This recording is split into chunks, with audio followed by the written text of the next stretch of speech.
Sudah lebih dari sebulan pasca banjir bandang menerjang Kabupaten Tapanuli Selatan, Sumatera Utara. Tumpukan kayu gelondongan masih berserakan di permukiman warga. Trauma dan khawatir masih dirasakan oleh warga hingga membuat mereka enggan bermukim kembali di lokasi tersebut.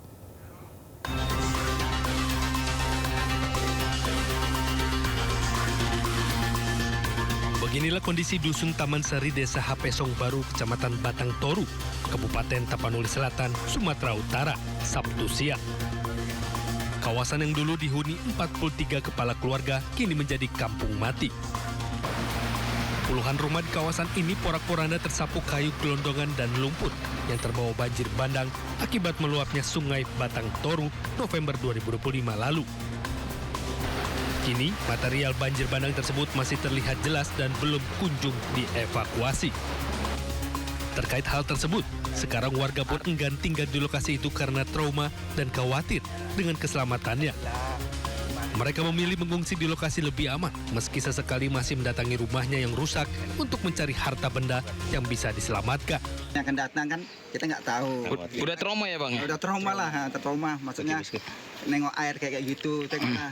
Kalau manusia, kayu-kayu itu besar kan, kalau memang anyut, pastinya sama akar-akarnya kan gitu kan. Kini warga hanya berharap pemerintah segera percepat pembangunan hunian tetap dan aparat penegak hukum segera usut tuntas kasus gelondongan yang terbawa banjir bandang beberapa waktu yang lalu. Dari Tapanuli Selatan, Sumatera Utara, Indra Mulia Siagian, iNews melaporkan. Pemirsa, muncul fenomena unik usai banjir bandang yang menerjang sejumlah wilayah di Padang, Sumatera Barat.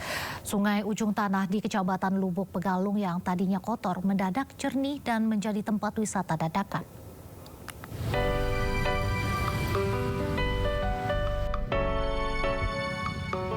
Inilah Sungai Jembatan Ujung Tanah yang berada di Kota Padang, Sumatera Barat.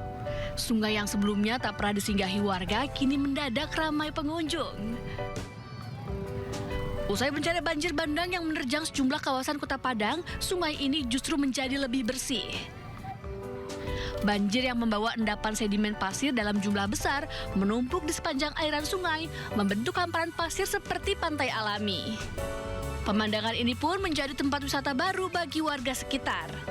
Selain itu, tidak adanya limbah industri yang mencemari aliran sungai, pasca tutupnya pabrik sekitar lokasi membuat sungai semakin jernih. Seminggu setelah kejadian banjir, itu mulai semenjak pasir ini udah banyak, mulai berdatangan. Ya ramainya mulu awalnya di TikTok. Sebab di media sosial itu kan biasanya cepat informasi itu kan. Ya nggak tahu, mungkin karena udah fenomenanya jadi pada rame-rame anak mandi jadi ikut juga sini. Ya mungkin juga karena di sana udah udah rusak, jadi kebetulan di sini Pak airnya juga bersih kan, pasirnya juga bagus, jadi pada minat di sini mandinya.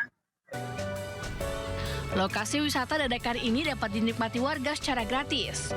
Tidak ada pungutan biaya parkir maupun retribusi, sehingga semakin diserbu warga. Dari Padang, Sumatera Barat, Budi Sunandar, iNews melaporkan. KPK menetapkan 5 tersangka dalam operasi tangkap tangan di lingkungan pajak Jakarta Utara. Informasi lengkapnya usai jeda, tetaplah di Sido Sore.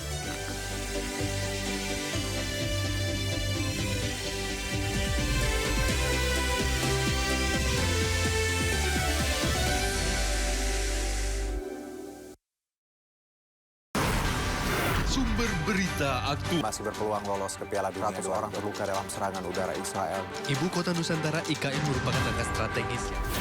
Sindo Sore. Kobaran api besar meluluh banjir setinggi 75 cm mulai masuk secara bertahap. HT berjabat tangan dan berbincang akrab dengan Trump, Presiden ke-45 Amerika Serikat. Sindo Malam. Sumber Ibu kota Nusantara IKN merupakan Sumber berita aktual tersaji lengkap di sini. Desa polisi meringkus 7 pulang Presiden Prabowo Subianto. 100 orang terluka dalam serangan udara Israel. Ibu kota Nusantara IKN merupakan langkah strategis. Sindo Sore. Kobaran api besar meluluh lantai. Banjir setinggi 75 cm mulai masuk. HT berjabat tangan dan berbincang akrab dengan Trump, Presiden ke-45 Amerika Serikat. Sindo Malam,